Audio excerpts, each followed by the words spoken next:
Greetings from the Cincinnati Gardens. We are about to watch some roller derby here, Cincinnati Rollergirls style. On the mic is Coach Marty. And Dave Effen. Ladies and gentlemen, we have a treat in store for you tonight. We have a WFTDA sanctioned bout between the Black Sheep of the Cincinnati Rollergirls versus the Derby Darlins of Killamazoo. We've got two very closely ranked teams here. The Killamazoo Derby Darlins are currently 52, and the Black Sheep are 56.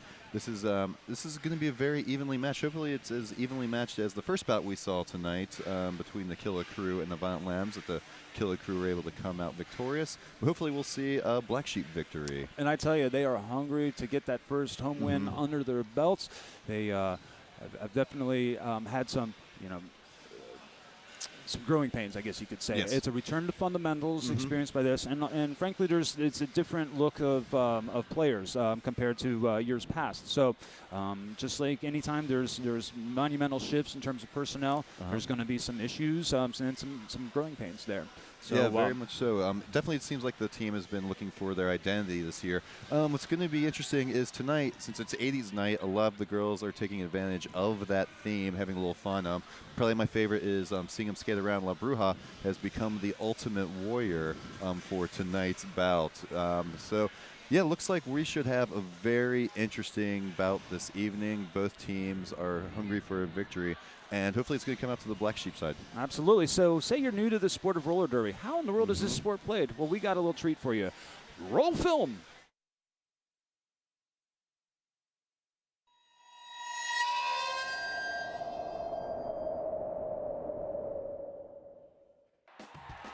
The basics of flat track roller derby. Brought to you by Antic Skate Boots and the Women's Flat Track Derby Association. The game of roller derby is played on roller skates. The players wear helmets, elbow pads, wrist guards, and knee pads. The track is flat, not banked. Each 30-minute half is broken down into shifts called jams. The group of 8 players at the front is called the pack. The pack is made of players who play the position of blocker. Behind the pack is the 2 jammers. The jammers are the most important players on the track and are marked by a large star on their helmet. When the whistle blows, the jammers try to skate their way through the pack and out the other side, but they will be met with the hips, booty, and shoulders of the opposing team's blockers. When 2 bodies make contact on the track, this is called a block. Once the jammers have skated their way through the pack the first time, they're ready to begin scoring. They earn a point every time they legally pass a member of the opposing team. The team with the most points at the end of the game wins. The jammers will fail to earn points if they pass the opposing blockers illegally. Any player who performs an illegal action will earn a penalty. So what's illegal? Elbows, tripping, back blocking, and passing out of bounds. Any player who receives a major penalty has earned a trip to the penalty box. The jam ends when the lead jammer places her hands on her hips, or when 2 minutes has elapsed. 30 seconds later, a new jam begins, and the whole thing starts again.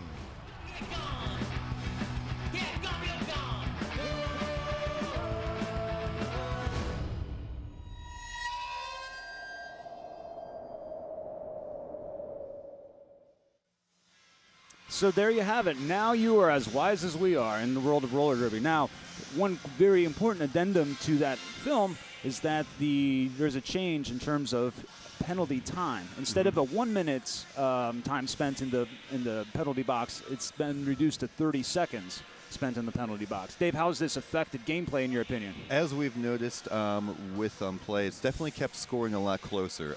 Instead of keeping the jammer on the penalty box for a minute and getting like 40, 50-point jams. Now we're seeing just in those 30 seconds, maybe 15, 20 points, as well as we've seen some skaters get into foul trouble early. If you get 7 penalties, that you're gone for the game. And so we've actually had that occur in the first half here to the Black Sheep, and hopefully we'll see them skate clean tonight and keep them out of the box and see some points up on the board for the Black Sheep. Absolutely. So your point being that additional 30 seconds is time that they cannot incur another penalty, right? So Exactly. so they spend less time in the box, they're on the floor more, and the opportunity for more penalties presents itself. So we have definitely seen that. We've definitely seen a tightening of scores, and frankly, it's made for a more compelling sport, that's exactly what you want. Anytime there's a tweak in rule sets or things of that nature, you always wonder how it's going to affect the bottom line, and how is it actually going to improve the fan experience? And the short time that we've seen this, I think, has been all positive. Very much so. I mean, as you said, every year they tweak the rules a little bit. The FTDA tweaks to see, make it more competitive, things of that nature. Some things have worked, some things haven't. I would definitely say this is one definitely that is a positive. Definitely. And, anytime coming from the perspective of a former coach, anytime there's a revision or a new rule put in, there's always a loophole that you can kind of exploit there. But with this one's pretty cut and dry. It's time is time. So instead of 60 seconds, it's 30 seconds. So it's, in our humble opinion, it certainly has improved the overall product. So we're moments away from player introductions. We're going to be kicking it over to our house announcer so you'll get the full-on experience. We want to thank everybody watching at home, and we want to compel or implore you or whatever, get your buns over here for the last home game. That is June 7th, and that is Fan Appreciation Night, and I think they are ready for us. We are going to kick it over to our house announcers.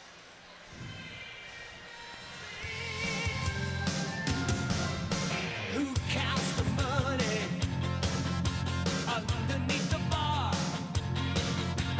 Who writes the wrecking ball into our guitars? Don't tell us you need us. Testing. All right, we are ready to set for the main event of the evening.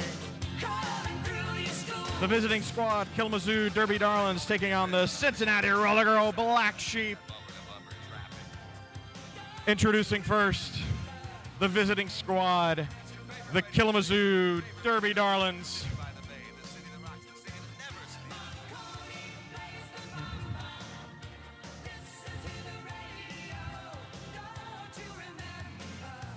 Introducing first, number 1148, allocate contusions.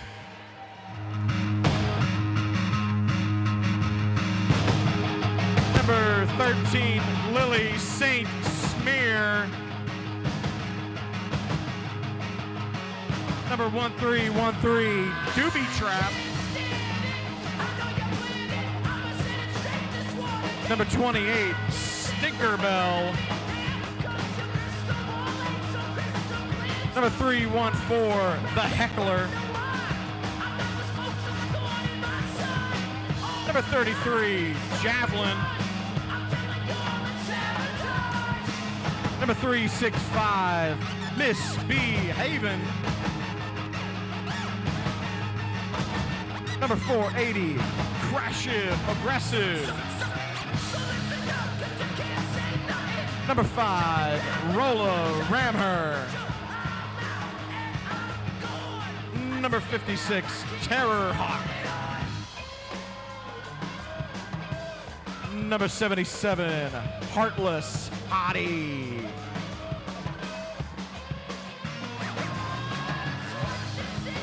Number 802, Spicy Jalapeno.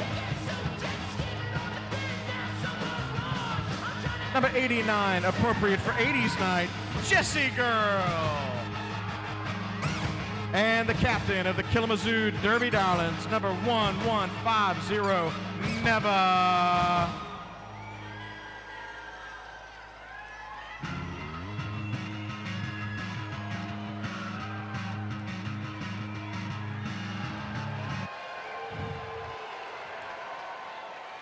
All right, Cincinnati Gardens, it's that time. Introducing your home team, the Cincinnati Black Sheep. Let's hear it, Gardens.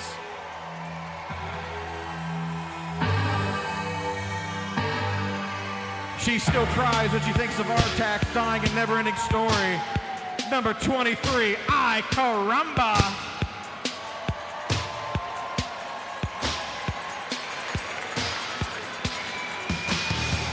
She bases her wardrobe on fashion icon Punky Brewster. Number 30, Kitten Kicker.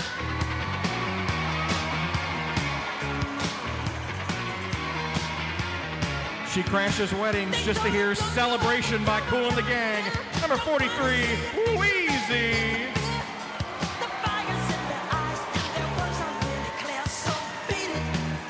Owns a members only jacket in every color. Number 44, Murder Her.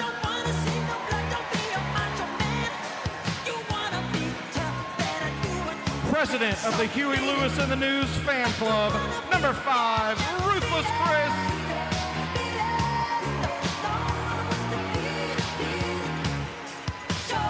She rocks out the funky Cole Medina during warm-ups. She has warrior spirit. Number 66, La Bruja.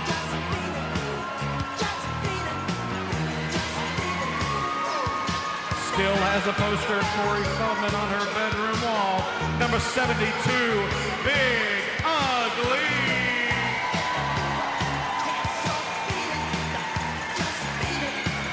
Her Sunday best is acid wash jeans and Converse. Number 77, Ann Bones.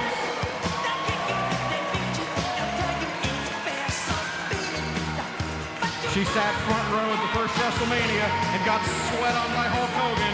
Number 83, Jungle Lacey.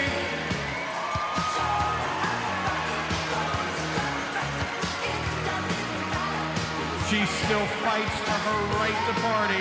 Number 85, Hannah Barbaric.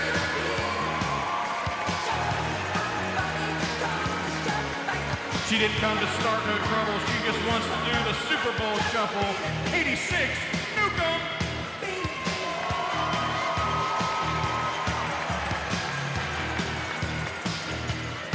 She still carries the torch for Ducky from Pretty in Pink. Number 9, Sprint Julep.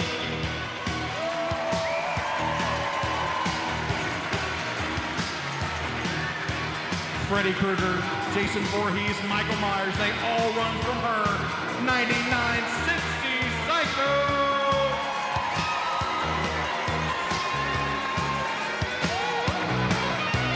And their captain knows all the words to Sugar Hill's Gang, a rapper's delight. 32, Candy Kickass. And the Black Sheep are coached by Kawad Almighty and the Hebrews. Ladies and gentlemen, give it up for your Cincinnati Black Sheep.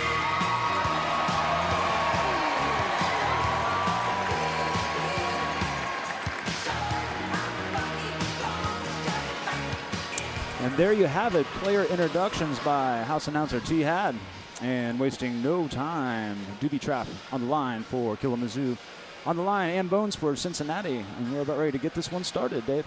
All right. Now, last bout, we actually saw two rookies come up, Ay Caramba and Murder, for the Black Sheep, and both of them had amazing bouts. I'm hoping to see the same thing out on tonight. Absolutely. And we're seeing another new face on the Black Sheep lineup, Cincy Psycho, making her debut.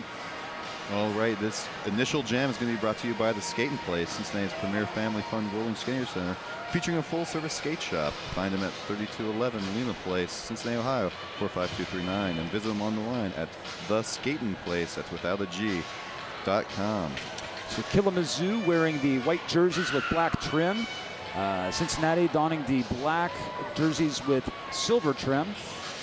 So we'll probably remind folks of that. I need to remind myself from time to time because these color combos are quite similar, Dave. And I confuse easily. I confuse as well, but you know what? It is not just a black and white world. There's plenty of gray for both of us. Wow, wow. All right, so 13-13, wasting no time, finds an outside line and is the lead jammer for Killamazoo. In the meantime, Ann Bones is having some issues making her way through the initial pass. Doobie Trap, after she gets through her initial pass, is right back in the pack for a scoring pass as well, very quickly. And this pack speed is scorching by and by. It takes me back to roller derby days of long ago. Oh, big hit. Absolutely crushing hit as Doobie gets upended in turn 3, calls off the jam. Looks like that was La Bruja and Kitten Kicker working together, hitting her outside of the Absolutely. And that's kind of fun to watch fast roller derby because that's when the contact can get really, really, really violent. When I got into it, it was fast, and hopefully we see some more scat fast than jam right here. We've got Heckler out there for the Derby Darlins, and we've got Sprint Julep out there for the Black Sheep. This next jam is brought to you by DOS Gym, built by a weightlifter for weightlifters with the family atmosphere. Go in looking like me, come out looking like a roller girl. Sprint Julep runs into a brick wall, bounces off it.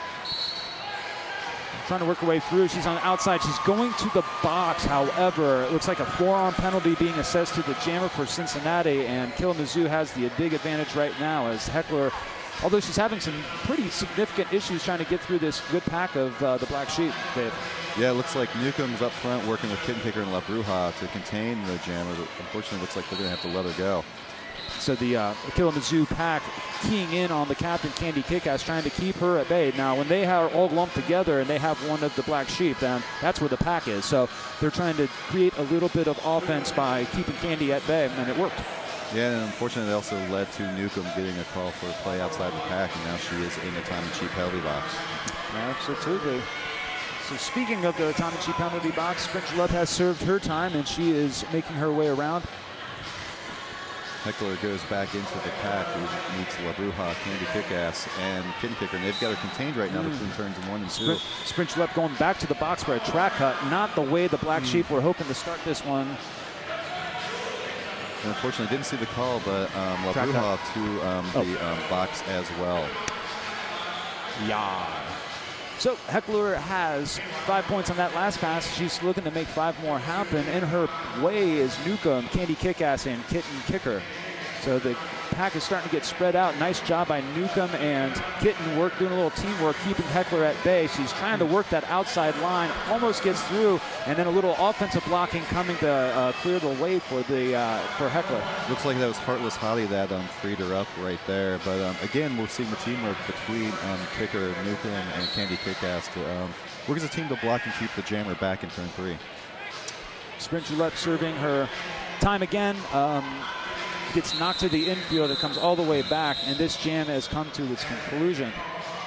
Looks like it's going to be Ruthless Chris taking the jammer star for the Black Sheep, and waiting to see who the jammer is going to be for the Derby Darlins. While we're waiting, this jam is brought to you by the Northside Collective, the Northside Surplus, Northside Tavern, and Bill's Barbershop. Well, it's 80s night, and so it's only appropriate that Jessie Girl would be taking the reins as jammer for Killamazoo.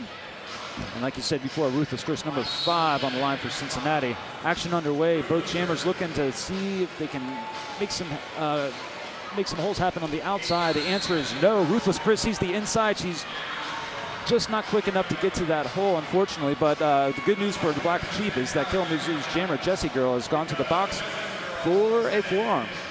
So one thing we're seeing is definitely a very fast pack out of both teams. Fortunately, we're also seeing a lot of skaters go to the Tommy Cheap penalty box early. You know, your early game, you got the jitters. You're kind of feeling out your opponent. So it's, oh boy, big hit there as the pivot. Oh, and she draws a cut on. Well done. Track cut, Ruthless Chris going to the box. That is 11:48. Very nice job by Alley Kate Contusions.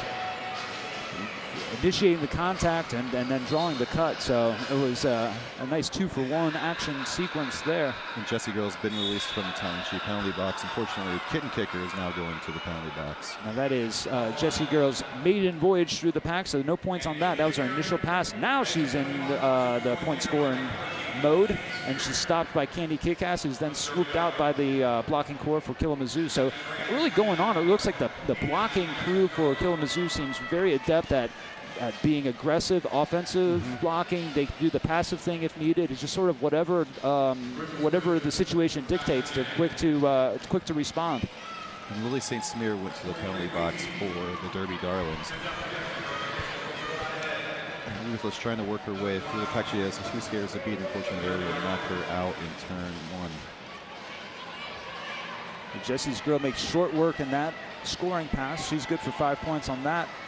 And Ruthless Chris has got 1 to beat. That's number 56, Tara Hawk.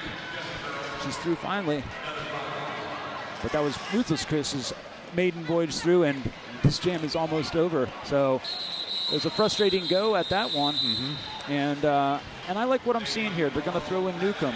I think she's arguably the most complete skater that the Cincinnati Rollergirls have, and she's more used as a blocker, and a devastating blocker at that. But Cincinnati needs to get some points on the board before this thing gets out of control. It's 37-1 right now, so Newcomb is a great way to kind of mix things up, and hopefully the experiments will work. All right, this next jam is brought to you by the official after party of the Roller Girls, and that is Matry. Feel free to join us up locally at Matry after the bout tonight. Yep. So both jammers are trying to feel their way through the pack. They're having a lot of issues. Newcomb getting pressed to the inside quickly, retreats behind the last blocker, gets knocked down, gets right back up. No pack is being called. Newcomb is through. Newcomb is your lead jammer, Dave. Nice. Yeah, they were able to actually keep Doobie Trap in the back. It was the blockers between Ann Bones, Sprint Julep, and La Bruja. And Murder out there. Nice hit there by Ann Bones, knocking Doobie Trap all the way to the infield, and she has to go all the way back thanks to Sprint Julep's wise skating. Newcomb has one to beat. She's almost through. She's pirouetting. She is through. She has got 5 points to her credit, Dave. Yeah, that was definitely a slow burn, but she was able to work her way through. And right now, Doobie Trap has not scored yet. Looks like Newcomb's going to try to get some more points and hopefully call it the jam really quickly. Well, it looks like she's going to let it ride. Nope. Okay, so Newcomb a little slow to call that one off, so 2 points assessed to Killamazoo.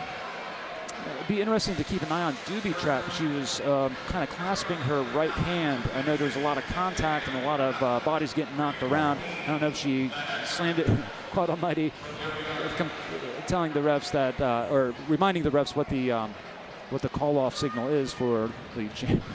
So hopefully we'll get that resolved. Coming up oh, here. yeah, This is when they were actually able to, as a team, knock Doobie Trap into the inside part of the trap. So well played by Ann Bones, and then Sprint Julep followed up by going all the way back, making Doobie Trap go way on back. Heckler is out there for the Derby Darlins, and something we talked about last bout, Hannah Barbaric is back out there jamming for the Black Sheep. I think it's a really wise decision. It's the thing that was sorely lacking for the Black Sheep was consistency at the jammer position. So Heckler does get lead jammer. She gets 2 points and calls it off before Hannah is able to make any points on her end. But I like the decision of the coaching staff to switch things up a little bit. Now, Ann Bones was the first jammer out there to open the bout, and she is your jammer of record currently.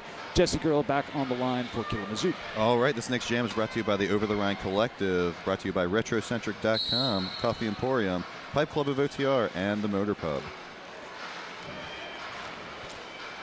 Again, both it's a tough road to hoe for both of these jammers. However, Ann Bones, oh boy, she gets knocked out close to it.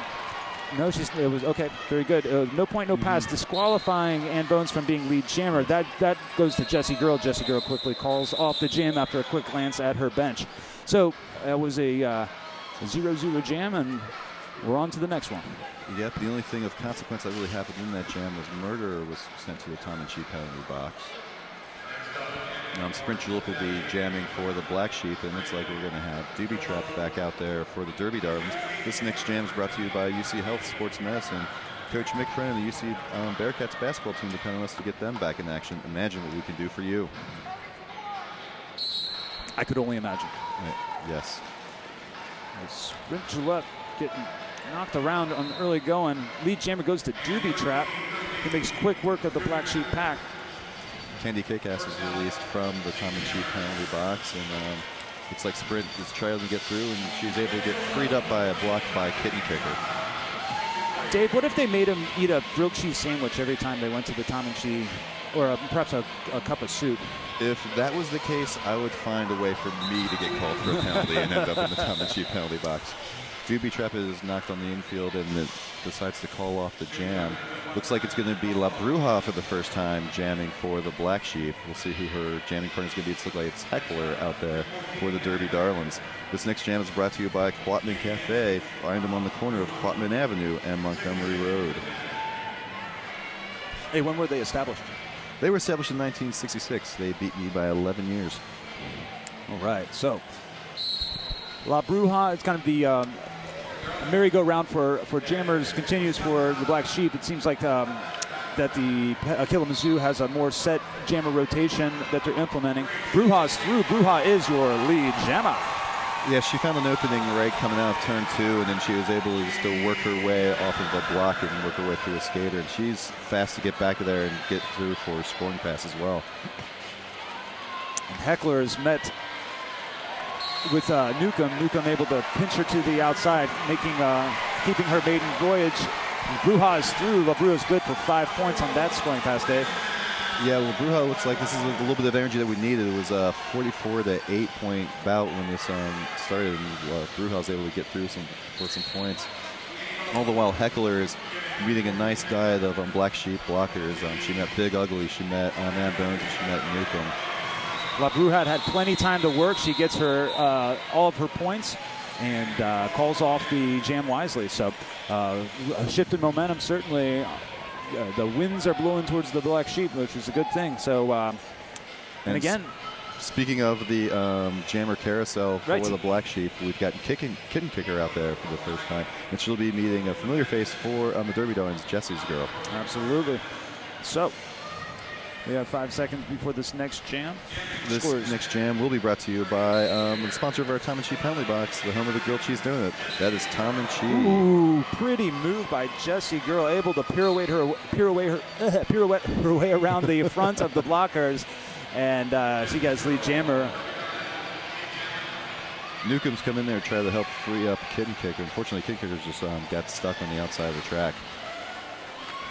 5 points on the board for Killamazoo. Big hit by Newcomb there. Took out 2 jump blocks. And the hits keep on coming for Newcomb. So Kitten Kicker is freed up, but all eyes on Jesse's Girl. She's trying to make some points happen. She meets the hips of Newcomb and goes flying. She keeps on her skates and wisely calls off the jam before any damage is done. Both teams are definitely not afraid of speed tonight. They are definitely feeling it and want to go fast. It's going to be Doobie Trap and Ann Bone out there jamming in this next jam. This next jam is going to be brought to you by Physical Therapy for Everyone. That's NovaCare Rehabilitation, a special medical company for athletic training, sports medicine, and physical therapy. Let's take a look at a replay here. I believe this is, Newcomb just crushing her with the hip, but I tell you that Jesse's Girl, she's a very solid skater, so was able to call off the jam, and just as quickly the Heckler for Killamazoo has got lead jammer. Yeah, she was able to hold back a little bit there, and then as her blockers cleared out Ann Bone, she was able to find an avenue right in the center there. Absolutely. I'm sorry, Doobie Trap. Doobie Trap shoots through the middle on her scoring pass. It looks like Ann Bones is having some issues on her scoring pass, but she's got 1 to beat. Oh boy, and out of nowhere came the pivot, number 1150, Never See. She lived up to her name there. We didn't see her. Absolutely, not until it was too late. So Doobie Trap was thinking, hey, should I call it off? And the coaching staff said, no, we're going to let this ride out. So another scoring pass for Doobie Trap, potentially. She gets knocked at the first apex and calls off the jam. So after a little bit of a momentum shift from the Black Sheep, Killamazoo has grabbed the reins right back from them and expanded their lead to 43 points. Impressed by what you're seeing out of the skaters? Well, they learn at the Skater's Edge, where you get expert sales and service. You can find them on Lorraine Avenue and Mayfield. Looks like in this next jam, we're going to have Candy Kickass. Once again, the carousel occurs in a nice little bit of alliteration. Carousel with Candy Kickass and Heckler back out there for the Derby Darlins. So Candy met with some instant resistance. The Heckler got met by Newcomb, and the end result is they pretty much ended up in the same place they started. So Candy Kickass looking to make a little room on the outside. In the meantime, Heckler is through. Heckler's lead jammer about 10 feet, though. Behind her is Candy Kickass. So it's 3-on-2 advantage for Killamazoo as Javelin is out there. She's a very, very talented skater that has been in the sport for a number of years. So Killamazoo calls it off before any damage is done, as Candy would have hit the pack before Heckler. So Heckler wisely calls off 0-0 on that jam. Both jammers out there look like Paula Abdul and MC Scat Cat, 2 steps forward and 2 steps back. It's 80s night. I'm going to bringing it out all night. Speaking of 80s night, we got Jessie Girl jamming out there for the Derby Darlin, and we've got Hanna-Barbera back out there for the Black Sheep. Wow, MC Scat Cat, huh? Yep. I did not see that coming. Well, opposites attract. This jam is brought to you by Southpaw Prints. Southpaw Prints provides small businesses, bands, local sports teams, and nonprofit organizations an affordable option for garment and paper printing. So Hanna-Barbera almost through. She is. Hanna-Barbera spins her way through to get lead jammer status. Jessie's Girl met with a ton of resistance, or army of Black Sheep. Now starting to get split up. She has won the beat. And that's La Bruja. La Bruja step for step with her. A nice job by bridging. Here comes the Jungle Lacey. Here comes And ICRC as well. Absolutely. So Jessie Girl eventually gets through, but I like what I saw by the pack, individually and collectively. Yeah, they were able to free up Hannah, and then they were able to actually keep them at bay, and keep all the action legal. Absolutely. Which was fantastic. So 3-0 jam for the Black Sheep there, and Newcomb is taking the reins as jammer yet again, and Doobie Trap does the same for Killamazoo. That's a jam. Hanna-Barbera, she's a jammer that's just as a skater. She counts the off-season as just as much a part of the season and really works hard, and always is good to see it pay off for her. No question. Definitely one of the most athletic skaters to come through the organization. So Newcomb on the outside, Doobie Trap on the inside. Doobie Trap popping to the outside. Oh boy, she looks like she got upended a little bit, staying on her skates though. She's just got won the beat at this point. That is Kitten Kicker. However, going to get some help with Candy Kickass and Sprint Jewel with them both. There it Sprint is. And Candy. And look, they free up Newcomb on the inside. Great opportunity by Newcomb to get lead jammer status. absolutely, they gave Newcomb the time necessary to make lead jammer happen, and away we go. Boy, a big contact there as Doobie Trap falls to the ground. Doesn't have a whole lot of wind in her sails currently. Her head kind of slammed into the ground a little bit. I think she's a little weary. She is indeed. So we have a star pass. The pivot is now the jammer, and she is through. Unfortunately, Newcomb is called for a forearm, so she was trying to call off the jam after scoring some points, but now this is going to go without a lead jammer because she is in the Tom and Chi penalty box. And fortunes change very quickly in this sport, as we just saw. So now Killamazoo has all the advantage as their pivot turned jammer is good for 5 points. And that's just a demonstration of how important it is to keep your jammer out of the box. We saw their jammer get tired and went to allocate contusions for the jammer, the star pass. And now, unfortunately, it looks like a point where we'd be scoring a lot and maybe have them demoralized. And now Newcomb is in the penalty box and she goes out. But then Kitten Kicker goes into the Tom and Chi penalty box. Well, Newcomb's out of the penalty box, but that's 10 points later as allocate contusions gets knocked down by a 1-2 punch of looks like Wheezy and Candy Kickass. In the meantime, Newcomb is got a 3-wall to contend with on her own. She is splitting it through a little bit, looking around, gets pushed to the inside, comes back out to the infield, rolls over. It's going to be a high block for Doobie Trap. Newcomb's got her points, but allocate contusions gets another 5 points on her end. So the nice job for Kalamazoo. They were having some big time issues, and they decided to go ahead and make the star pass, and it certainly paid off for them. Let's take a look. I think we got ourselves a little break in the action. We'll take a look at a replay here. There's Newcomb. She takes some hits on the inside, and I think there's going to be a high block coming up on her in just a few seconds. Boy, I did not see the forearm. Yeah, I didn't see the that phantom either. forearm. Yeah. So yeah, Newcomb has pretty good reason to be disappointed with that call because that was about as clean as you can get. Yeah. So At this point, and there's nothing really you can do about that. There's a little bit of there's a ref conference in full effect currently on the infield, trying to determine what's going on. Go ahead. Don't forget about our last bout of the season. If you want to make it down, you've got one chance left, and that is on June 7th, which is Fan Appreciation Night. And that is also the 2014 Crosstown Knockdown. We'll see the Violent Lambs versus the Black and Bluegrass Moonshiners and the Black Sheep with a to-be-announced opponent that evening. Find information at CincinnatiRollergirls.com. How mysterious. It is very, very mysterious. So jamming for the Black Sheep, we've got Ruthless Chris and Heckler back out there for the Derby Darlins. And this next jam is going to be brought to you by the official location of our after party, and that is Mad Tree Brewery up in Oakley. No better way to end the evening of a roller derby experience than to do it up right, and that's at the official after party spot. We hope to see everyone there. And after our first 20 minutes of play, the Killamazoo Derby Darlins 75 and enjoying a lead over the Black Sheep at 33. So Kitten Kicker Ruthless Chris rather, is getting just all types of resistance. And I believe a track cut is going to be assessed to Ruthless Chris. Again, it's not the blocker that knocked her out, but it was a blocker ahead of her. Noticed that and then turned right around and she was the one who drew the cut, and Chris never saw it happen, but trust me, it did. Unfortunately, that's going to leave the blockers out there to try to stall Heckler for a little bit. Those 30 seconds are very valuable. Jungle Lacey was able to work her way through and not get trapped by the blockers for the Derby Darlins. So Heckler takes a spill on the second apex, rights herself, and has to work her way through. Kitten Kicker very nicely turns around, thwarts her momentum, but persistence pays off, and Heckler's through. And she's got 5 points to her credit on that scoring pass.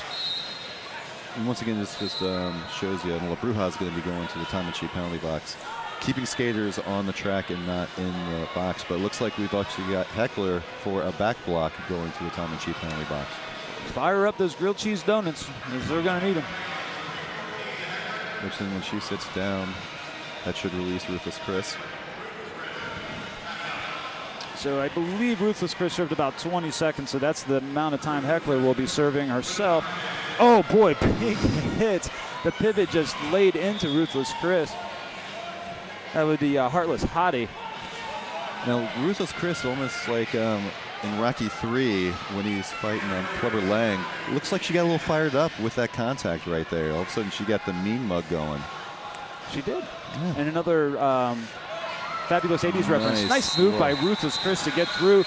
Got her 5 points, and the jam concluded. So Black Sheep are hanging out.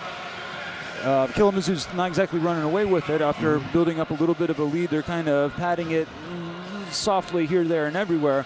But the Black Sheep are scoring points. They're getting lead on a somewhat consistent basis, and I think that what we were anticipating, a very close matchup, may very well come into being. It looks like a little bit of a change of strategy right there as the Black Sheep moved up to the front line and create some space for the jammers. Hopefully maybe thinking Ann Bones getting a little momentum. There it is. Worked out right there. Absolutely. So Ann Bones got knocked out, quickly got back in before the blockers could turn back and make her come all the way in. Oh, huge hit.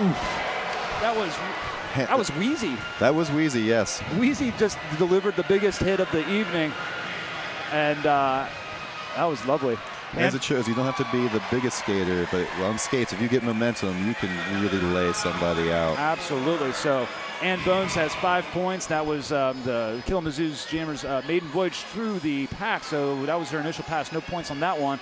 So Ann Bones is coming through. Ann Bones calls it off. So I believe it was a 5-0 jam all told. No points on that last scoring pass. Fantastic hit by Wheezy. Looks like the Black Sheep are going to keep with this strategy of extending to the front line. It's going to leave Sprint Julep on the line by herself. See, I'm not exactly sure I'm in love with that because it kind of instantly stretches your pack. But they had some success with it on the first go-round. So as long as it's working, wonderful. But if they start keying in on it, they might want to. Oh boy, jump to the back. Newcomb knocking out Heartless Hardy. Heartless is Hardy, excuse jamming me. for them, Yes. yes. And that's the first time we've seen Heartless Hardy Heartless Hardy donning the jammer panty. And Sprint Julep is able to get lead jammers after both jammers got knocked out of bounds. She was able to work her way through and get lead jammer coming out turn 3. Now she's working her way through her scoring pass. It's like Hanna-Barbera and Kittens trying to loosen her up, and Newcomb and Big Ugly do a nice job of freeing her up for possibly 4 points, and she calls it off before Heartless Hardy is able to get any points. That's right. Kate Kicker met the Kalamazoo jammer with some contact, making sure she did not get past her hips, and keeping the score at a goose egg on that jam for Kalamazoo. This next jam is brought to you by the Northside Collective, Blink, Spun Bicycles, and Pallet 23.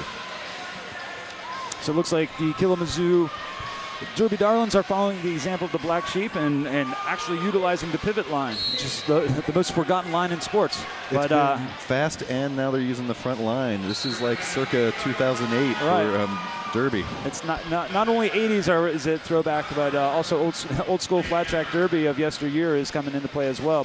So lead jammer goes to Kalamazoo.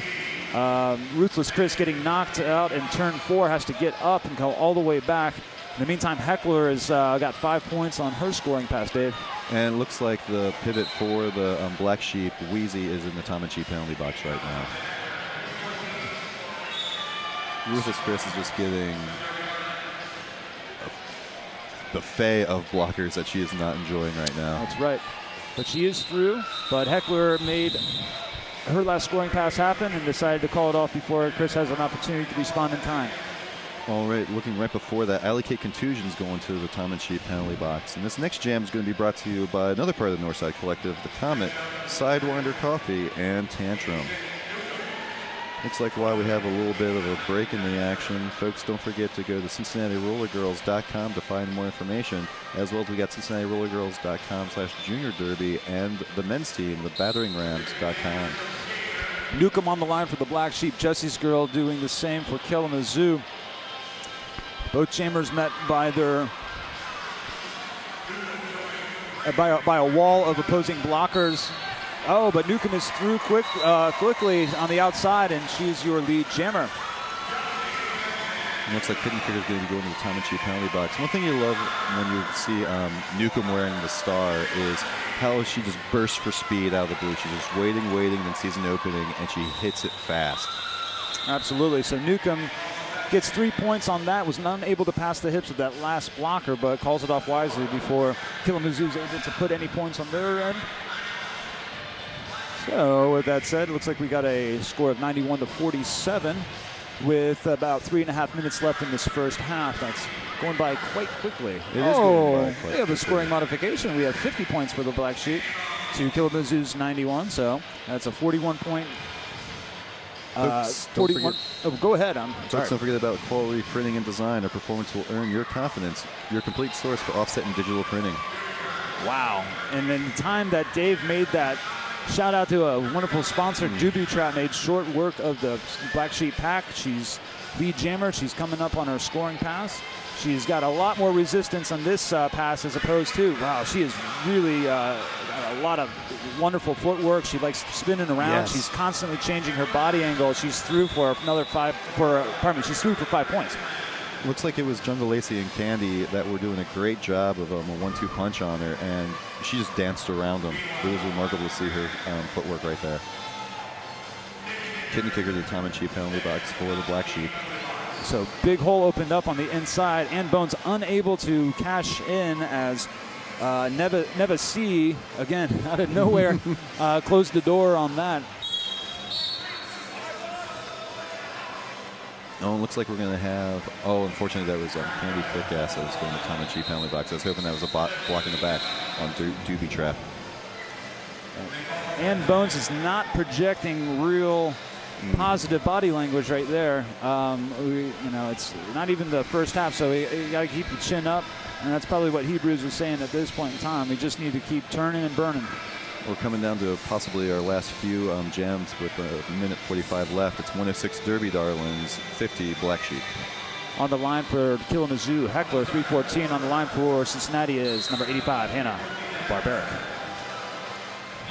Hanna-Barbera trying to split right down the middle. She's able to get past one jammer.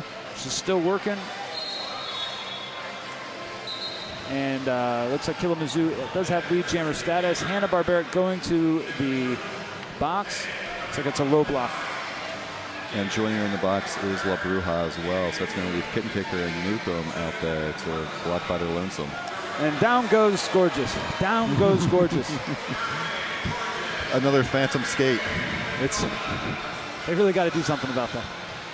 So anyways, Candy Kick-Ass is out of the box, attempting to make life difficult with the jammer of Killamazoo, who's quite nimble and able to get through. Candy does connect on that one, pushing her to the inside, compelling her to go all the way back.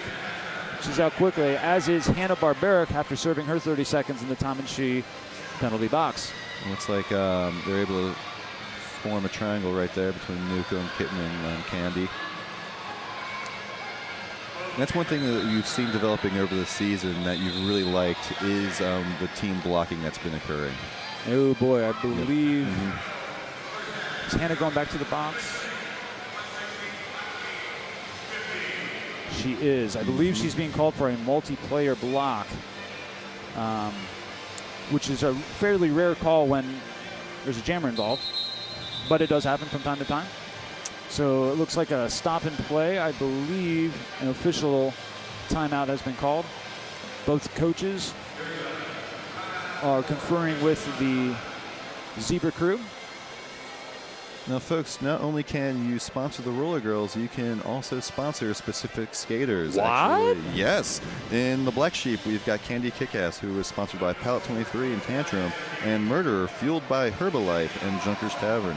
Earlier this evening, we saw O Behave sponsors Cincinnati Art Museum, O'Reilly Auto Parts, and Nancy Cartwright, and Trudy Vicious, sponsored by Crave at Salon Concepts and Heavenly Body Skincare Incorporated. They know. If you'd like to sponsor a skater, go to CincinnatiRollergirls.com for more information. All right, now looks like we've got 2 seconds left for one final jam on the official clock. It is 1:16 to 50. Marty, is there any words of wisdom that you would like to I'm all pass out of them. on? Totally spent. So it would be skate fast, hit hard. That's a good way to start. But, you know, it's tough. You know, we've been saying, you know, boy, where's Hannah been? She's been blocking, but she hasn't been jamming. Now she's jamming, and she's found herself in a little bit of penalty trouble and stuff. So it's I congratulate the Black Sheep for not being for trying different things. You know, for not being, because that was the one thing that this team has been lacking is consistency at the jamming position. So sometimes you just got to play out your hands and see which one's hot, and then go ahead and go forward with that. So forearm for the Killamazoo jammer. So that is going to spring. That's Jessie Girl, and that's going to spring Hanna-Barbera from the Tom and She penalty box. So after an abbreviated stay there, she is on her way through, and it looks like the pack is mixing it up, Black Sheep are trying to split up the white jerseys to make Hannah's voyage a somewhat an easier one. Wheezy is. She splits through. She is lead jammer. So Hanna-Barbera out.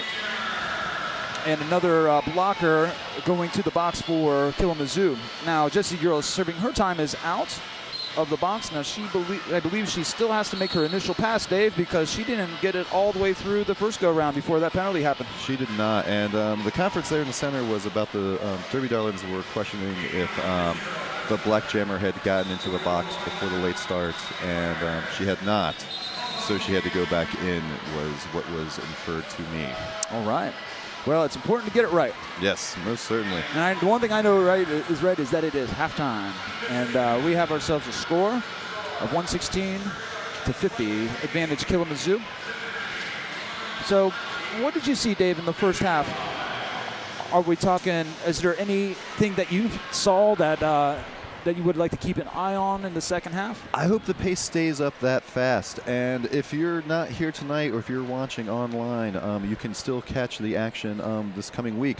This game will be rebroadcast tomorrow during Mother's Day at 10 p.m. on Time Warner 8 and CB 838. On Monday, it'll be at 8:30 on 15 and 8:45. Wednesday, it'll be Time Warner broadcasting alone at 8 p.m. And on Thursday, it'll be at noon on Time Warner corner and CD 834.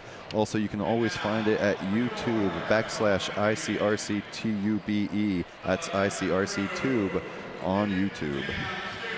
All right, so the skaters are taking a little break at halftime, and we're going to do the same. So we're going to go ahead and sign off for a moment, and we will rejoin you for the second half. See you in a few.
Stroke is a leading cause of disability in America. And the number 4 cause of death. But 80% of strokes are preventable. Yes, stroke is preventable, treatable, and beatable. And together with the American Heart Association and the American Stroke Association, we have the power to end stroke. Each of us can take simple steps to reduce our own risk. Like exercising, eating healthier, and having your blood pressure checked regularly. Together, we can beat stroke. That's why we support brain health research that educates, advocates, and builds connections that have a positive impact on our communities. By working together, we're working towards a day when stroke doesn't take a life every 4 minutes. The power is yours. Mine. ours. Together. Together. Together. together, we can end stroke. Learn more at strokeassociation.org. Ready? All right. Come on, Goldie. Slingshot. It's definitely a romantic comedy. Wait, it's my wing. No, you drink your whole shirt man. The heart attack sequel. Going down. All right. Well, you can tell by the way I use my walk. I'm a woman's man. No time to talk. Music loud. Women walk. Been kicked around since I was born. It's all right. That's okay. And you may look the other way, but we can try to understand. This ever happened to you? Harmless game of charades based on film titles turning into a sudden cardiac event? Bam! Shiklaki! No? What? Think you're better than me? Well, it happens, all right? It's a real life situation. I got my daughters here. Call 911. Push hard and fast, okay? Focus! And yes, the beat of staying alive really works. Shama!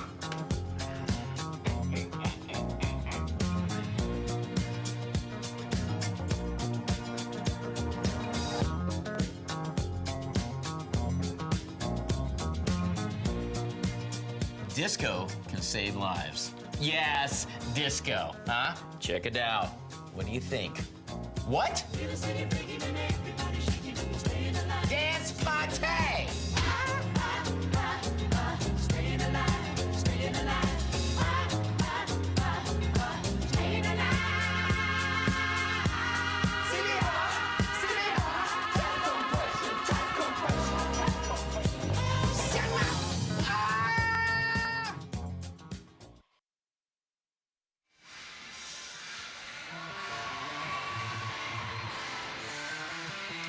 Okay, welcome back, folks. You're gearing up for the second half of tonight's matchup between the Black Sheep of Cincinnati and the Derby Darlins of Killamazoo. We're looking at the counterfeit crew right now. They are a jam skating team, and they're entertaining the crowd here at halftime. So, Dave, what'd you see, buddy? All right, so as we were saying, looks like we have a throwback on 80s night to early Derby in the aughts, around 06, just when you actually saw a bunch of fast packs. You saw the blockers up away from the jammers themselves, and it's so far worked better for the Derby Darlins, but I think there's something that it was actually the Black Sheep that initiated it. It did, and we see had the huge hit earlier, or a little later in the half. Before that, Kit and Kicker getting into the mix of really, big hits, and it's not just confined to Newcomb, Yes. And then on the subject of Newcomb, she's been utilized a bit more as a jammer, and she's accounted for half the points for the nearly half the points for the Black Sheep. She scored 24 of the 50 in the first half. On the Killamazoo side, they had 116 points in the first half, and most of that it could be attributed to number 314, the Heckler, who contributed 46 points of her own. Number 1313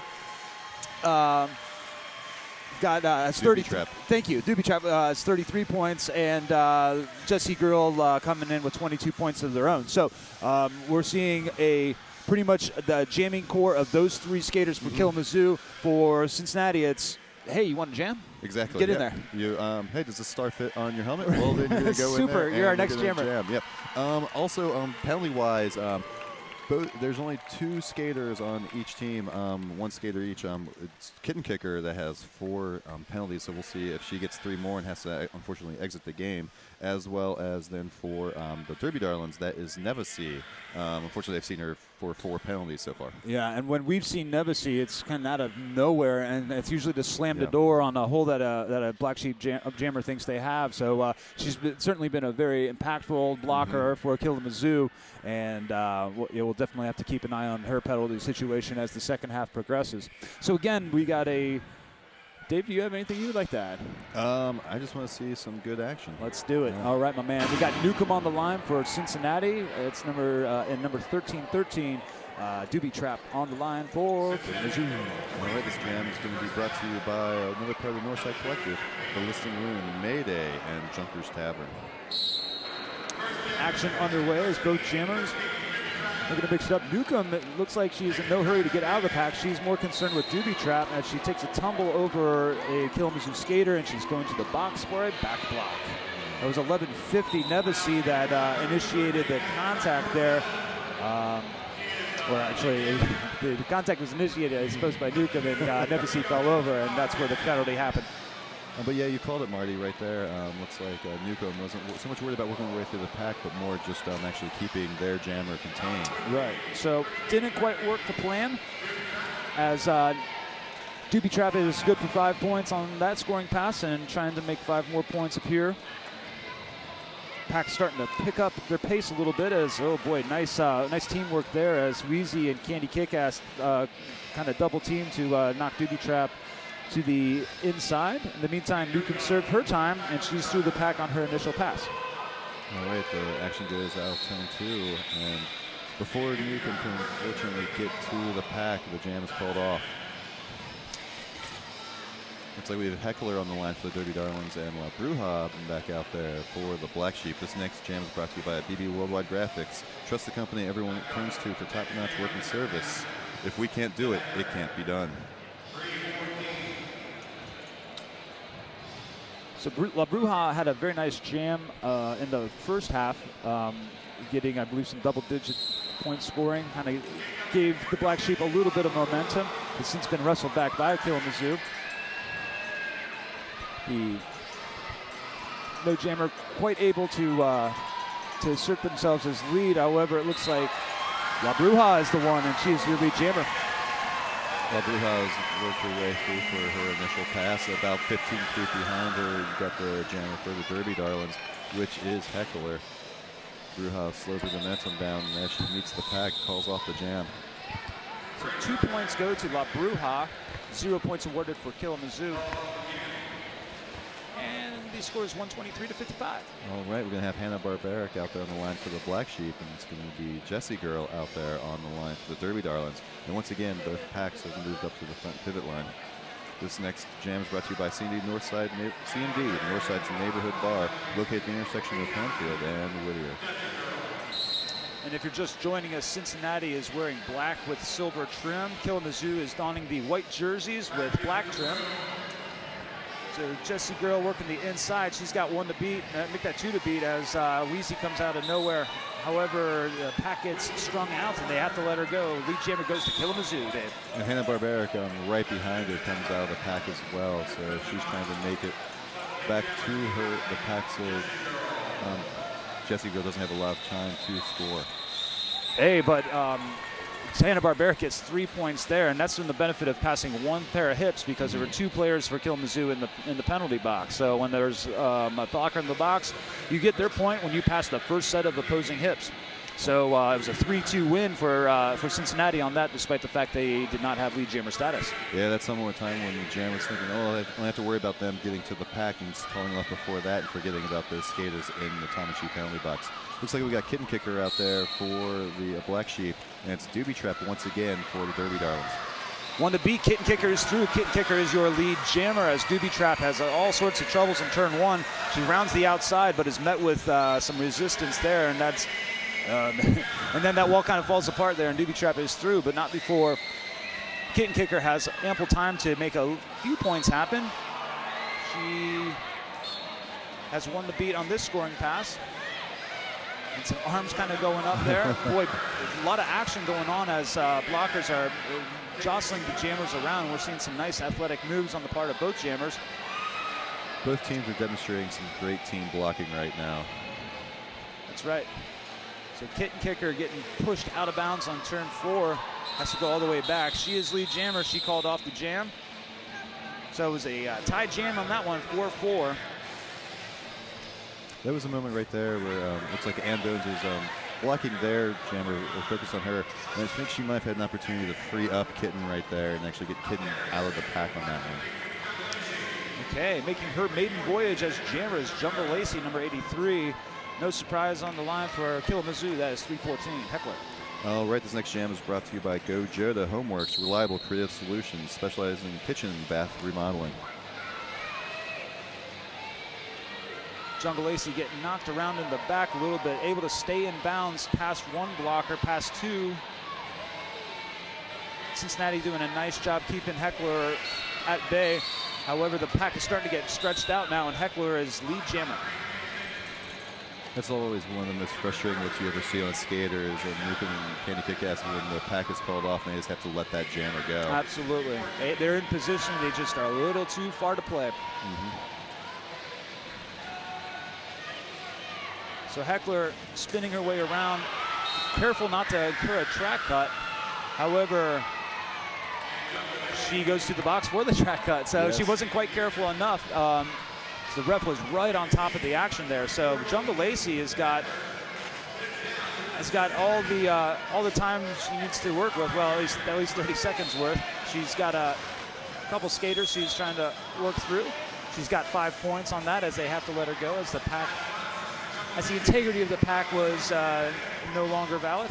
Which was very important because she was actually knocked out there, but it was an out-of-pack hit, so she wasn't called for a track cut. And the C parts right down the middle. Nice job by the Black Sheep. They are outnumbering Killamazoo 4-2, but still it's good execution. And now the woes continue for Killamazoo as their third blocker, or there's only one blocker on the floor. Unfortunately, Jungle Lacey is having a little trouble getting past her. She is through. She is good for 5 points. So she's got about 24 more seconds. Again, this jam cannot be called off. This isn't going to its natural conclusion as a nice wall of threes bottling up Heckler pretty well here. And Jungle Lacey's coming through. She's patient with her.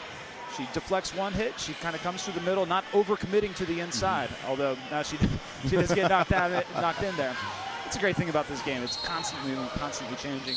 And there's constant ways for me to be wrong. So the jam comes to its natural conclusion. Got to be happy about that if you're the Black Sheep. That was, when you're taking a a bit of a calculated risk there because Yep. I don't know if I've seen Jungle Lacey jam at all this season. And she maintained herself very well, and most importantly, stayed clean, stayed out of the box. Very important there. And after 7 minutes of play, we're going to get a timeout. It's the Killamazoo Derby Darlins at 133, the Cincinnati Black Sheep at 82, able to cut into that lead just a little bit. This timeout is brought to you by Street Art Customs, custom apparel, lettering, yard signs, banners and magnets, vinyl graphics, signs of all types, car and truck accessories, vehicles, and business. Over 18 years of experience. Find them at Street Art Customs. That's customs with a K.com. And that's a com with a C. Oh, one of those. Just wanted to really clear that up. When did that change? Sure you saw that. I think it's always been that way. Oh, okay. I think I'm just being a little bit of Captain Obvious right there. I guess. Hey, listen, folks, don't forget, tomorrow is Mother's Day. Don't be that guy. What? All right? Don't be that ungrateful son or daughter that does not think to at least, Dave, pick up the phone, call up moms, let her know you love her. Mother's Day is not one of those you can get away with a text message. It's No. It's No. at the very least a call. And hopefully you got a card and you put it in the mail and that kind of thing. But if Ma's close to home, go out after watching this and get yourself one of those there Hallmark cards. Or American Greetings, I mean, they're not our sponsor, so I don't know why I'm stating them by name. But, do something nice for Mom. Maybe take her out to dinner, get her some flowers, do something. I mean, she only, gave birth and raised you. It's the least you can do one day of the year. Let's take her out. Actually, interestingly enough, Dave Effen's mom is out of town this weekend, so Mother's Day will be delayed a week in my family. All right. Yes, we have a stoppage in time. It's always in this exciting part of the bout is a stoppage when the referees are discussing a few things. I would say we ran out of interesting things to talk about, but that is to imply we had interesting things that we were talking about in the first place. Well, one thing I find interesting Yes. is Southpaw Prints provides small businesses, bands, local sports teams, and nonprofit organizations an affordable option garment for paper printing. Find them oh man, I lost it. Find them online at southprints@gmail.com. And don't forget the Queen City Rainbow Band as well. They've been our halftime entertainment for a few years now and all season long. A staple of entertainment. Again, just part of the fan experience here at the Cincinnati Gardens. We implore you to make your way to our final home game. It's just right around the corner, folks. You've got to get out here to experience this firsthand. And it's June 7th. So make your plans now. It's Fan Appreciation Night. Come on down, bring the kids. A great family night. It really is the best value in sports. You got free parking. You have low ticket prices, particularly if you purchase them before the game day, and you have unrivaled access. After the game, come onto the floor, shake hands with the skaters, get their autograph, go to the after party, buy them a beer. All right, away we go. Lead jammer goes to Killamazoo. I think Very quickly, that is a usual suspect. Allie Kate, contusions. Hanna-Barbera having some issues on her initial pass. Still working it through. Allie Kate, contusions, is looking to make 5 points happen. She absolutely does. As this is a very, very fast pack speed. Certainly much quicker than we're come to expect in this current incarnation of roller derby. Allie Kate working the outside, does not able to get around Newcomb, gets popped to the outside and wisely calls it off before Hannah makes any more points happen. Hannah did get credit for 2 points. And going to be jamming for the Derby Darlins is Jessie Girl. And once again, Kitten Kicker in the carousel of jammers for the Black Sheep. This jam is brought to you by the Skater's Edge.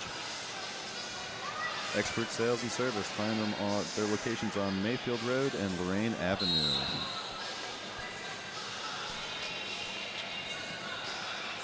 The Kitten Kicker almost through. She is through. Kitten Kicker, lead jammer, working the inside line very efficiently and able to get through without a whole lot of hassle.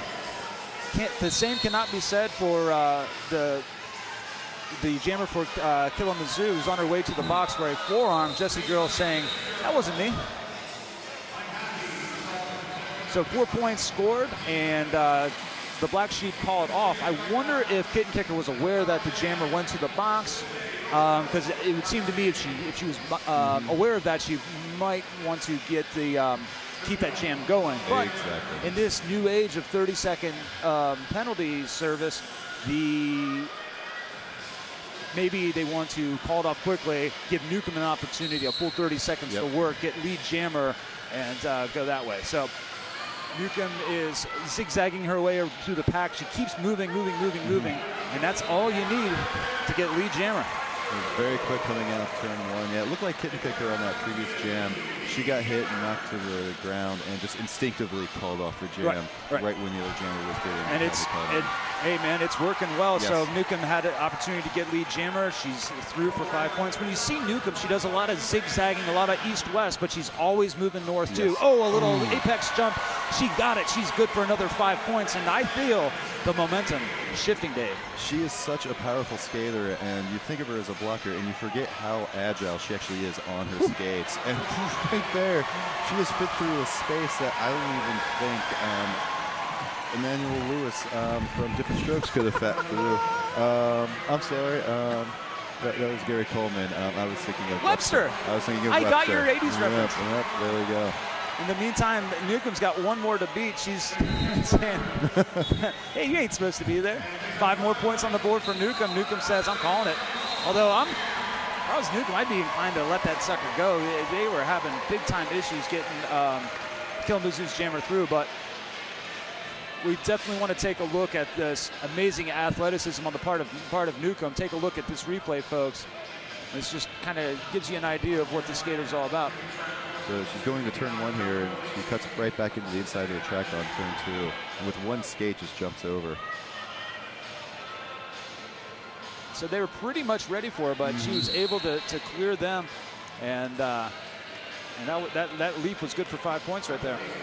Okay, on the line for Cincinnati is Jungle Lacey, and I believe, oh wow, that is Doobie Trap out there for the Derby Darlins. Absolutely, it's just being turned around by Candy Kickass, but too little too late as Kalamazoo has lead jammer status.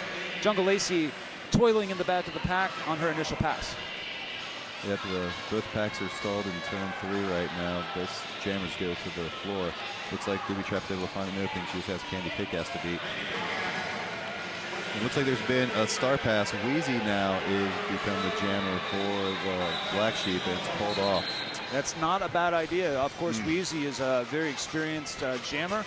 They seem to have concentrated her a little bit more on blocking, but when you get her the pivot panty, she's always a jammer in waiting. So Jungle Lacey had some issues on the initial pass. She wisely handed it off to Wheezy, who was able to break the pack, and it compelled Killamazoo to call up the jam before too much damage was done. On the line, number 30, Kitten Kicker for Cincinnati, 13-14, Heckler for Killamazoo. This next jam is brought to you by DOS Gym, built by weightlifters, but with a family atmosphere. Ah. All right, and after our first 12 minutes of play in our second half, we got 145 Derby Darlings, Black Sheep at 108, Heckler, once again a familiar tone, lead jammer status, Kitten Kicker working her way through, has one scare to beat. Nice hit that Kitten Kicker absorbed and was able to bounce off and keep the momentum going forward. Absolutely. So Heckler gets her 4, calls it off before Kitten can respond with any points of her own. And we're moving on to the next jam, my man. Yep, we're going to have Newcomb out there on the line for the Black Sheep. And it looks like Katie Contusion's out there for the Derby Darlins. Now, one thing I would say about Kitten Kicker as a jammer is it's kind of like in baseball. If you don't do a lot, then maybe the timing's a little bit off and stuff like that. But it looks like with Kitten, like the more jams she gets out there, the more comfortable she looks in the pack. And she's a fast skater. She can whip around the track very quickly. Absolutely. There's really no substitute for repetition. Now, Kitten Kicker was not on the roster for the last one. I believe it was a family wedding or something of that nature. So she certainly had to attend to that. Newcomb gets lead jammer, blows a kiss to the crowd. Allie Kate Contusion about 40 feet behind her. So Newcomb is going to be the first to approach the pack. She's got some points right now. She's through. She's called it off. 4-0 jam for the Black Sheep. Well done. very fast, almost on the same thing that we saw on the opposite side of the track, though she didn't have to jump over, but she worked on the inside. Folks, we want to just warn you at home, Killamazoo did not have a 900-point jam. They actually, so there was a little glitch on the graphic there. And so anyways, on the line, La Bruja for Cincinnati. That's Heartless Hottie out there for the Derby Darlins. That's right. I believe that is her second, Heartless Hottie's second trip as jammer for Killamazoo. This jam will be brought to you by the sponsors of our penalty box. That is Tom and Chi, home of the grilled cheese donuts. La Bruja works the inside. She is your lead jammer. Not far back, though, is Miss Hottie. We got a little tangled up with Ann Bones. I shook her head a little bit.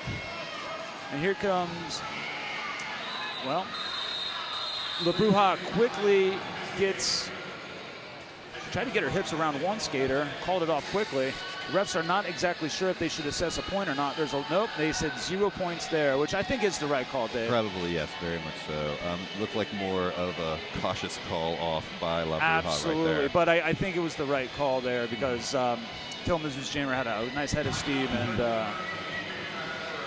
all right, on to the next one. So kit kicker again for Cincinnati. That's Doobie Trapped out there for the Derby Darlins. That's right, Doobie Trap finding some room on the outside. That gets closed off quickly. In the meantime, Kit Kicker gets pushed to the inside, has to regroup behind everyone. Cincinnati giving Doobie Trap a little, she got popped in the mouth a little bit. She's kind of seeing if there's any blood there. I don't think so, but I think she just kind of got popped on the lip, which is always kind of disconcerting. Kit Kicker was able to work her way through. Looks like she had a pivot out there. Wheezy able to free her up, and now she's back after her initial pass for a scoring pass.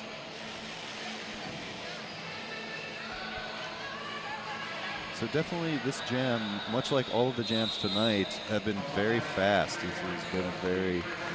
It's been a fun bout to watch. Definitely. Very much both teams back and forth, moving the speed up. We're going to have Newcomb back out there. We're going to have Heckler. We're going to have two jammers out there that are very fun to watch and take the jammer star. So it looks like the Derby Darlins of Killamazoo are going to use their second timeout. The score being at 152 for Killamazoo, 115 for Cincinnati. So Killamazoo amassed that 45-point lead, and it pretty much just helped serve on that. There have been little strides to kind of eat into that lead. Killamazoo kind of taking the momentum back just as quickly, and so we're just sort of seeing that margin stay consistent. Yes. Through and through. But Cincinnati is definitely within striking distance. And at some point within the next 14 minutes, they're going to need to, probably closer to within the next 10 minutes, make some inroads into that lead. If for instance, they were able to surge and take a lead, Killamazoo would find themselves in a very uncomfortable position of having only one opportunity to stop the clock as they burn through two of their timeouts. Now, I remember as a kid in the 80s, and this is 80s night, so oh boy, appropriate, watching wrestling on TV and wanting to be a wrestler and whatnot. And I bet you right now there's some people watching at home, and there might be your daughter watching this and wanting to become a roller girl. Well, folks, you have a chance. There's an Intro to Roller Derby summer camp coming this summer. It's going to be June 16th to 19th at the Skating Place. It's for ages 8 to 17. Find more information at CincinnatiRollergirls.com/Junior Derby for registration information. And to learn a little bit more about the organization, check out CincinnatiRollergirls.com. Follow them on Facebook at facebook.com/CincinnatiRollergirls.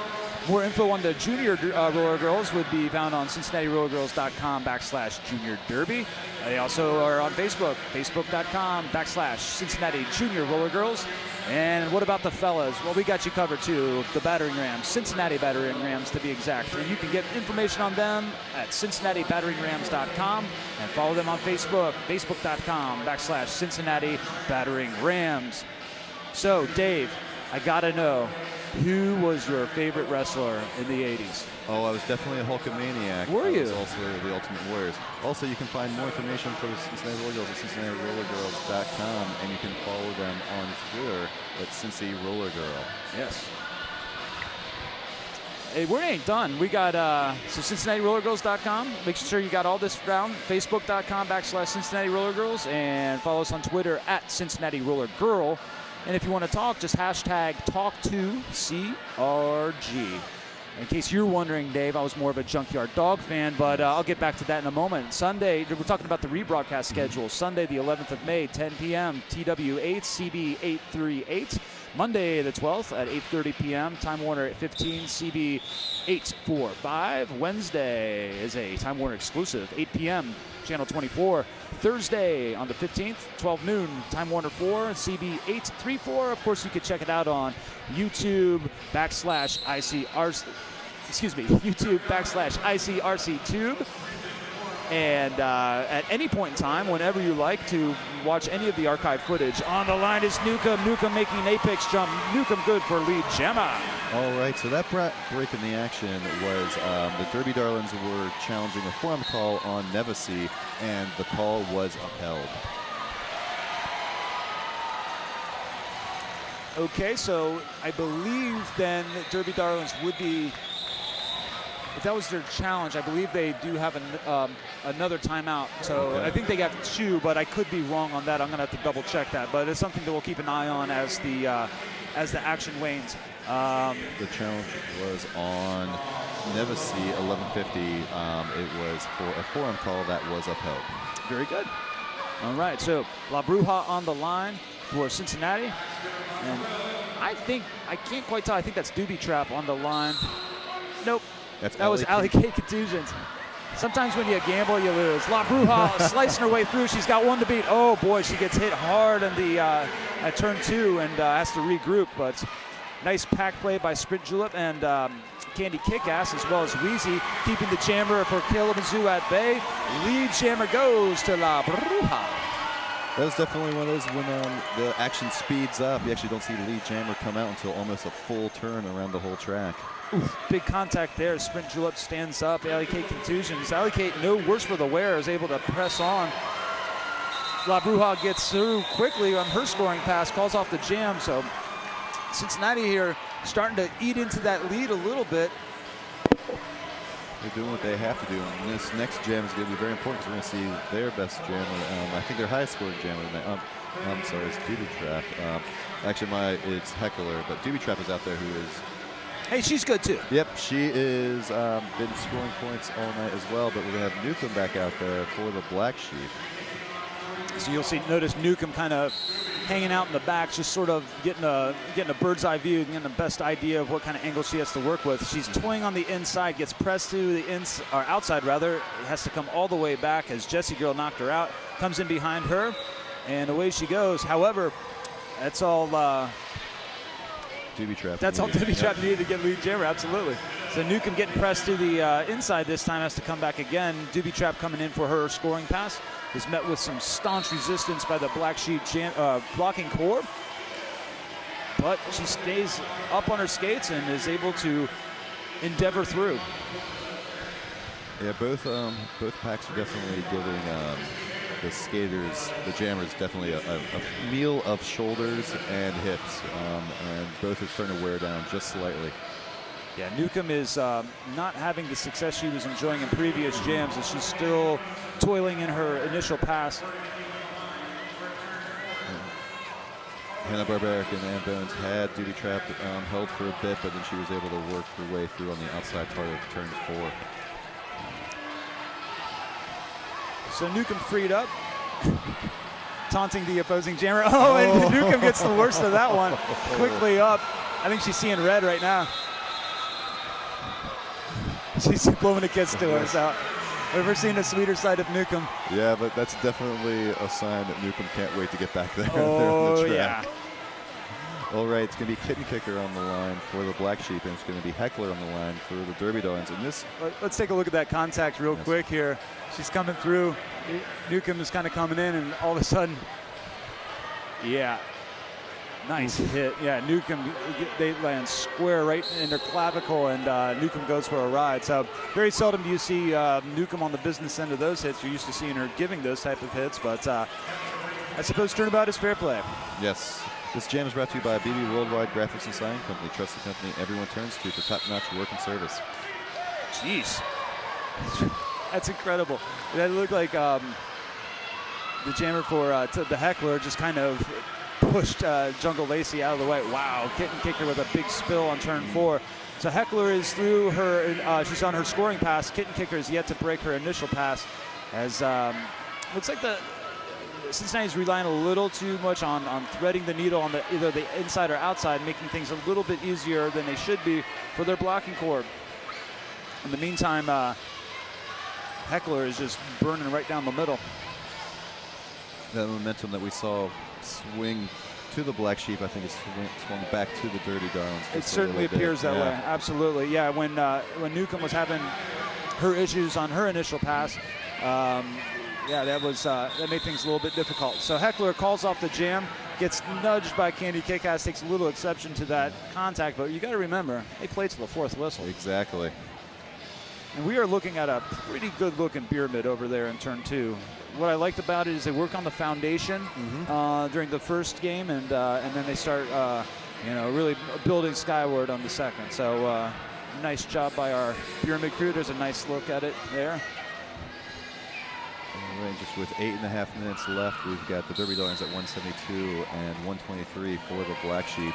La Bruja jamming for the Black Sheep, and looks like pretty contusion. Allocate contusions out there. Absolutely.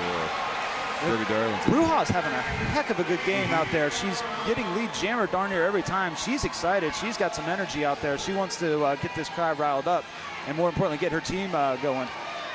Coming in with a big head of steam there. I think she's going to the box for a back block. She is. So, however, the jammer for Allocate Contusion is going to the box herself. So it was an abbreviated stay for La Bruja at the top and cheap penalty box, and she's up and on her way.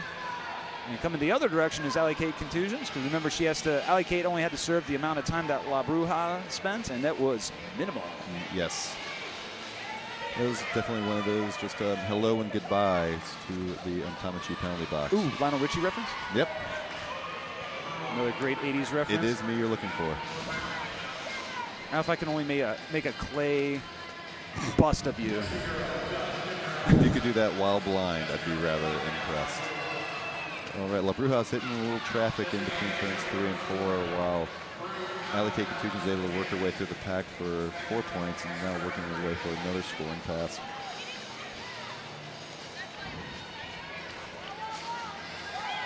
All right, so Bruja working her way through. She's having a pretty tough time on subsequent passes. She was able to really burn it out quickly on her initial pass, got through, and then incurred a penalty on her first scoring pass, and it's been a little problematic ever since. Obviously, the body language has gone from excited to dog tired, but that happens in roller derby. It's sometimes there can be the longest 2 minutes of your life. So. And definitely with skaters around you hitting you, and you're not only exerting yourself, but then also getting the wind knocked out of you. You're not going to really enjoy yourself after a little bit. You're not going to have a good time. All right, so we got about 6 minutes, a little over 6 minutes left. We have a timeout. Looks like an official review, or pardon me, an official timeout. All right, this timeout, let's reflect on the Northside Collective. We should. Yes, you've got the Northside Surplus there, the Northside Tavern and Bill's Barbershop. But we're not even done with the Northside Collective yet. We've still got the Comet, Sidewinder Coffee, and Tantrum. And guess what? The Northside Collective is very generous, and there's even more. We've got Blink, Spun Bicycles, Pallet 23, and yes, we've got 3 more to get through. The 3R, the Listing Loon, Mayday, and Junkers Tavern. Thank you very much to the Northside Collective, proud sponsors of the Cincinnati Rollergirls. And the Northside Collective, in some way, shape, or form, has been a staunch supporter of Cincinnati Rollergirls since nearly day one. And we certainly appreciate their support throughout the years, and we like to keep those good vibes going. All right, we're going to have Doobie Trap on the line and Newcomb on the line when we get back to action here. One thing you also missed is in homage to 80s Night, La Bruja has actually had the face paint of the Ultimate Warrior, which is definitely one of my favorite wrestlers growing up.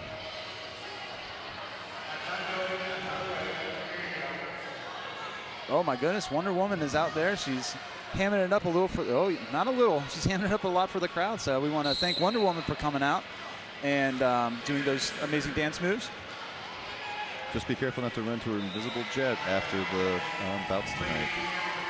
Yeah, it seems like that jet would have to go through a lot of needless repairs because people would be, you wouldn't see it there and they'd bump into it with, other planes or perhaps like a cargo van or things like that. I always wondered about that. Oh boy, a hit in the face and pleading her case is that's Doobie Trap. Yeah, Doobie Trap. She got kind of hit. It looks like she got hit in the eye. They're pointing things out. And she's really kind of steamed at the ref crew for missing that. Yeah, Newcomb also had a hit on the outside, but it definitely looks like Doobie Trap really took one to the face right there. She is not happy at all with it. No, nor would I be. No. All right, maybe we can maybe we can isolate the contact here. I think we got a replay kind of queued up. I'm definitely interested to see the where the contact happened. I'm taking a look at Newcomb getting popped there. Oh, I think she ran her face into Kitten Kicker's helmet. Yes. So, definitely frustrating, but it wasn't on purpose. But yeah, I mean the contact was totally incidental, and it was actually made by.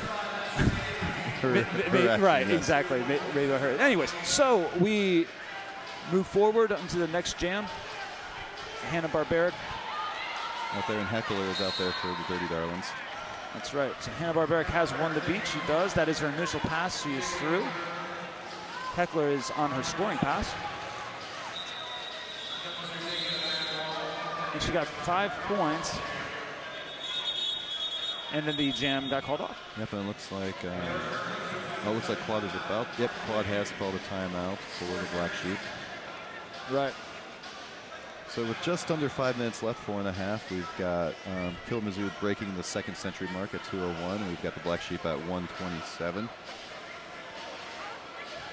Folks, we've got one last chance to come out and see the Cincinnati Rollergirls live at the Historic Cincinnati Gardens. It's going to be June 7th, and that's Fan Appreciation Night.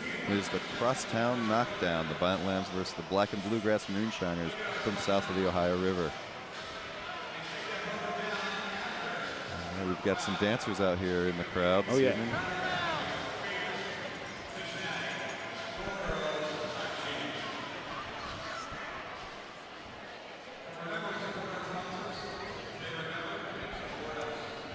It's actually one of my favorite things to see people in the crowd and then realize they're on camera, and then also realize which angle they're actually on camera. Right. And trying to check in. It's a moment of elation, I guess, Yes. is what you'd say. And oh my goodness, I'm on the big screen. It's Yes. quite a good feeling. And they have that moment of like, oh, I'm looking at the screen, but I'm not playing to the camera. Right. Do I watch myself or do I play to the audience? I have that problem myself sometimes. So on the line for Cincinnati is Newcomb. Quickly, lead jammer is Allie Kate Contusions for Killamazoo. All right, we're coming down to our last few jams. Definitely like to see the Black Sheep keep a clean card in the end of it. Fortunately, Newcomb is called for a track cut. Looks like she thought she stayed in. I thought she did too. Yeah. In any event, it's 30 seconds in the time and she penalty box. Allie Kate was looking to call off the jam, but was told to do otherwise by her coach. So she's coming through for another scoring pass. Sprint Jalip, nice job meeting her on the back, pushing her to the inside. Oh, nice job by Sprint Jalip. This time crashing her into the outside. Allie Kate has a big smile, like, man, she really got me. Calls off the jam. Nice job, Sprint Jalip, stopping the bleeding. Allie Kate definitely got up and just had like I just got my bell rung. There was nothing else that could say that. Yeah, let's take a look at that. Sprint Jalip really laid the wood on this one here. So there's the hit number 1, crossing to the outside, but the real contact comes right now. She's like, yeah, she got me. And then smile instantly. So that's one thing. I got to. It's great. You know, the competition is it's a nice competitive game. Both teams are playing their hearts out, and there's a lot of goodwill and a lot of smiles out there. You can tell that they're playing. Both teams are playing with a lot of joy, and you know, playing the game the way it's supposed to be played. And typically you're going to see both teams at the after party, which is brought to you by Mayday up in Oakley. Feel free to join us up in I'm sorry. Wait, Mayday. are you talking about? Matry. You know what? I just did the Northside Collective, and that's the last one I ended on. That's okay. And those initials are saying, please join us and forgive me at Matry. We'll see. It's a heckler on the line by herself, going through, trying to work with Hezla Bruja to work by and is able to get through. Pack was stretched to the point of no return. Newcomb back in right now. She has an initial pass to get through. She just does by a nifty move to the inside. In the meantime, the heckler has been bottled up for a time, gets through, gets her points, calls off the jam. All right, so we're coming down to our final jams of the night, 2:30. This one, it's pretty safe to say the Derby Darlins are going to pull this one off, unless there is a miraculous 900-point jam, which we saw earlier. Well, it's yeah. I mean, it's one of those things that, you know, with 2.5 quads, you know, doing what he's supposed to be doing, and that's using that. You can't take the timeouts home with you. They're worth absolutely zero on the secondary market. So you may as well burn them when you can. Give your team every opportunity you can to at least make inroads into this deficit. So tonight we saw definitely like a carousel of jammers. Yes. I would say out of that carousel, do you think there's any of them that like there's something to build on for the next one? I think actually the one that's about to take the star, Kitten Kicker, I've liked what I've seen out of her. Well, we don't have a Kiss Cam, but we have a Kiss Crew. There they are. I think they know they're on camera. It's starting to dawn on them. Wait, where? Their camera's there. But hey! And we have that point of realization. The insane, and they truly are. The Insane Sheep Posse. They really are. Two great guys. Been fans for a very long time. Staples of the Roller Girls as well.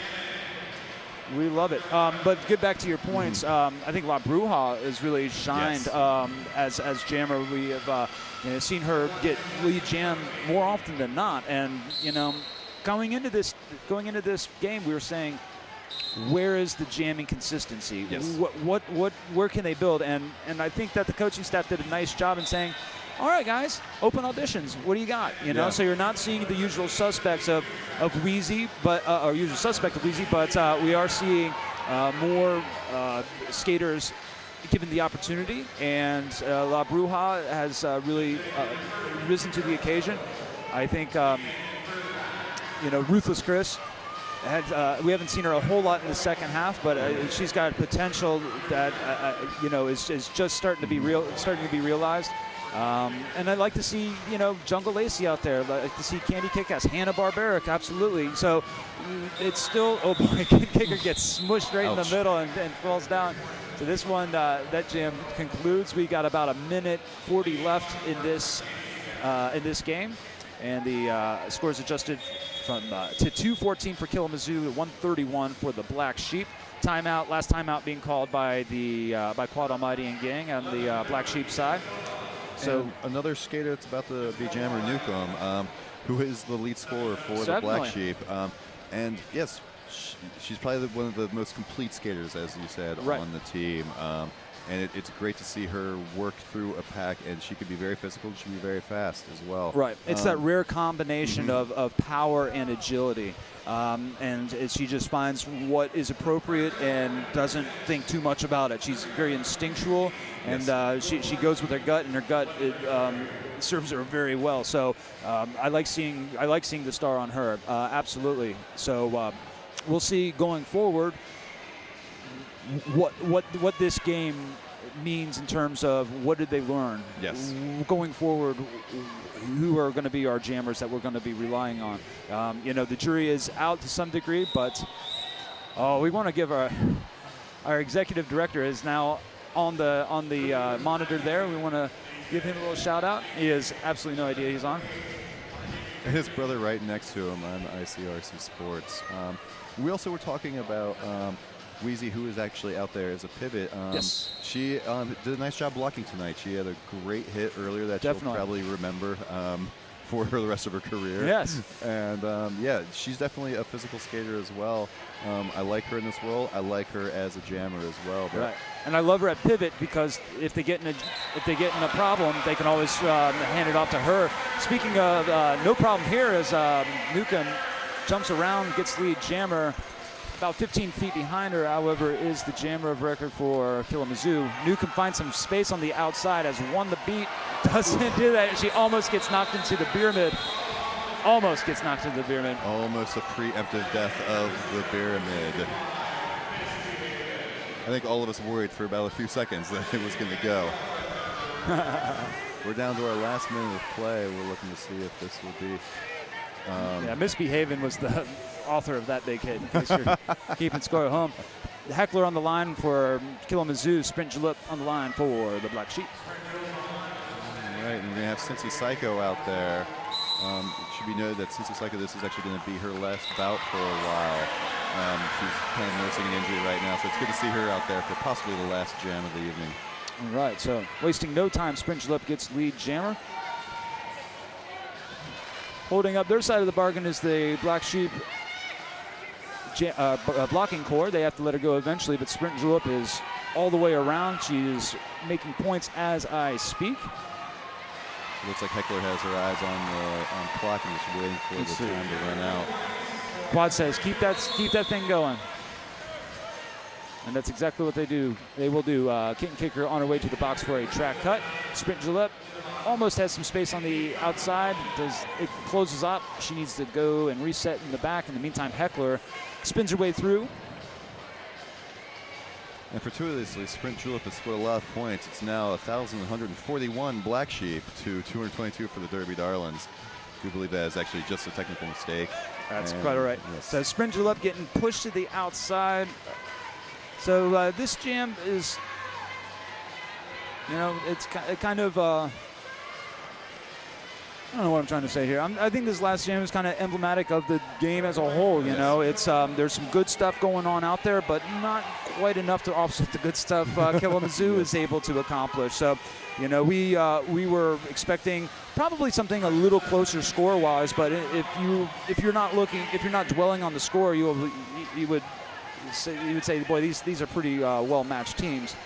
I think that the difference is there's just a little bit more consistency and depth but consistency at the jammer position for Killamazoo, and Cincinnati is still in that period of trying to figure out what is going to suit them best going forward. They're still working on that jammer by committee. I would really agree. One thing you're also noticing out of the Black Sheep is you're seeing both skaters go back between jamming and blocking, and they can do both. I think it's just a matter of finding out where the skaters' strengths are and who's really going to rise to jam. Absolutely. So that is a final, folks. Unofficial final. Killamazoo 239, Black Sheep 148. We of course have one more home game on the horizon. That is June 7th. That is Fan Appreciation Day. Please come on down, bring the family. It's the best value in sports there is. Free parking, dollar beers, reasonable ticket prices, access to skaters after the game. It's the total package, folks, and you really be doing yourself a disservice if you don't come out at least once to the historic Cincinnati Gardens to check out the 2014 season of roller derby. That's definitely one thing that hooked me into roller derby was the access to the skaters and how welcoming they are. And you see them around the city and everything like that, and then there goes the pyramid at the end. As well as you can always hit them at Matry at their official after party. Indeed. So what I'd like to do at this point is tell the folks how you can watch this game again. We have a rebroadcast schedule, Sunday the 11th at 10 p.m., TW8, CB 838. Catch it on Monday at 8:30 in the evening, TW15, CB 845. Wednesday at 8 p.m., TW24. Thursday is the 15th at 12 noon at TW4 and CB 834. Or anytime you choose it, just dial up YouTube, www.youtube.com/ICRC-TV. And it's as easy as that. You can watch it as whatever you want, whenever you want it. This was a fun night. These were two Indeed. great bouts to watch. Absolutely, it was a good time had by all. Congratulations to Killamazoo coming in and getting two good wins. And we'll certainly these two teams will be meeting again.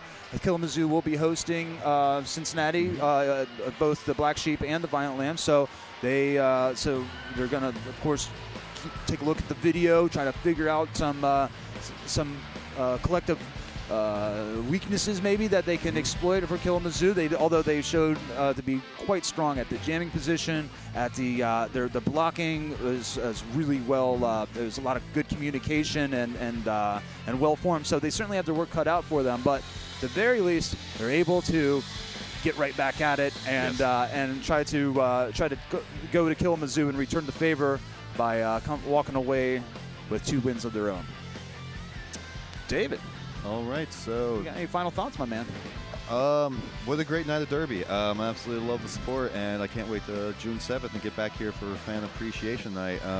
Marty, it's always a pleasure to be here in the booth with the coach. Absolutely, my friend. Dave, it was a pleasure. Nick of time, hurry back because we're kind of floundering without you, buddy, but you will see the trio, the Holy Trinity, if you will, on June 7th. All of us will be here, and we will have a good time broadcasting our final home game here at the historic Cincinnati Gardens. So, final score, Killamazoo 239, Cincinnati Black Sheep 148.